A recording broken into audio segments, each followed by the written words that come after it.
بسم الله الرحمن الرحيم.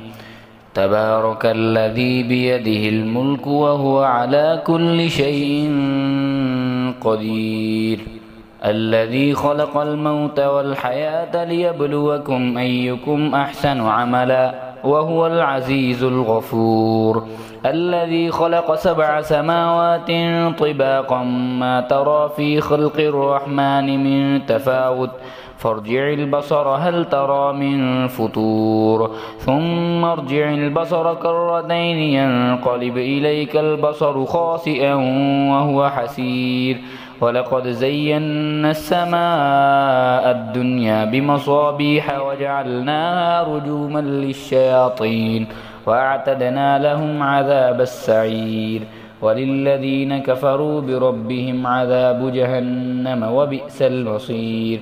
إذا ألقوا فيها سمعوا لها شهيقا وهي تفور تكاد تميز من الغيظ كلما ألقي فيها فوج سألهم خزنتها ألم يأتكم نذير قالوا بلى قد جاءنا نذير فكذبنا وقلنا ما نزل الله من شيء إن أنتم إلا في ضلال كبير، وقالوا لو كنا نسمع أو نعقل ما كنا في أصحاب السعير فاعترفوا بذنبهم فسحقا لأصحاب السعير.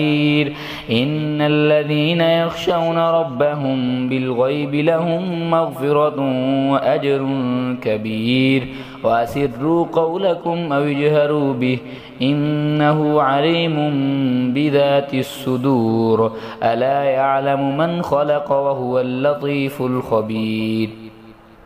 هو الذي جعل لكم الأرض ذلولا فامشوا في مناكبها وكلوا من رزقه وإليه النشور. أأمنتم من في السماء أن يخسف بكم الأرض فإذا هي تمور أم أمنتم من في السماء أن يرسل عليكم حاصبا فستعلمون كيف نذير.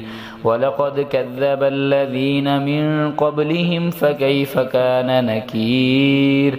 أولم يروا إلى الطير فوقهم صافات ويقبضن ما يمسكهن إلا الرحمن إنه بكل شيء بصير.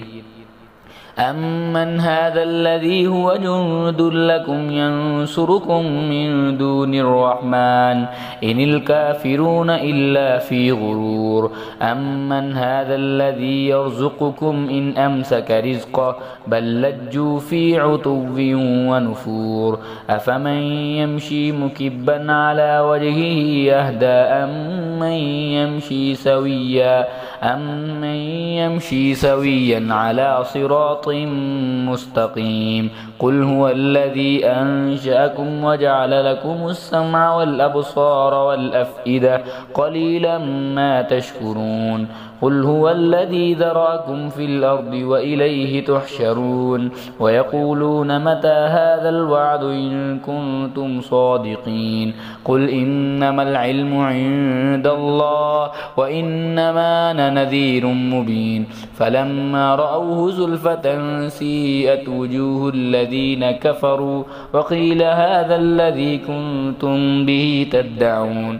قل أرأيتم إن أهلكني الله ومن معي أو رحمنا فمن يجير الكافرين من عذاب أليم. قل هو الرحمن آمنا به وعليه توكلنا فستعلمون من هو في ضلال مبين. قل أرأيتم إن أصبح ماؤكم غورا فمن يأتيكم بماء معين.